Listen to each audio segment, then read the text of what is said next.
જો બેનો અત્યારે કદાચ પીઝાનો જમાનો છે તો બાજરાના રોટલા કરતા નોય આવડે, પણ નો આવડે ને તો મૂંઝાવાનું નહીં અને એવું નહીં રાખવાનું કે નથી ખાવા. એમ ખાવાના જ બાજરાના રોટલા જ ખાવા પડે તો જ તે શરીર હાલે.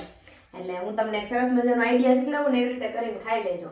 થઈ ગયો છે અને ગોળ રાઉન્ડ કરીને આમ કરી દેવાનું અને નાખ્યું. આ સરસ મજાનો આવો એક કાગળ લઈ લેવાનો અને એના ઉપર નાખી એક જ હાથે સમજો આમાં આમ ફેરવતું જવાનું અને સરસ મજાનો ટીપતું જવાનું.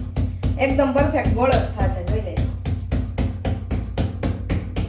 બાકી હાથ પગ ગમતવા હોય ને તો બાજરાના રોટલા ખાવા જ પડે. પીઝા ન ખવાય. થોડો ખાવો હોય તો જાડો રાખવાનો. પછી આમ સરસ મજાનો આમ એક હાથમાં લઈ ધીમે ધીમે આમ કાગળ એકદમ લીછો જ લેવાનો. ઉખડી ગયો મસ્તીનો સરસ મજાનો ધીમે દહીં નાખી દેવાનો. બની ગયો રોટલો આપણો. જોઈ લો પરફેક્ટ રોટલા. જો ગમ્યો હોય તો તમારી બેનપણીને પણ નહીં આવડતું હોય તો એને શેર કરી દેજો અને ચેનલને સબસ્ક્રાઇબ કરી દેજો. આવજો.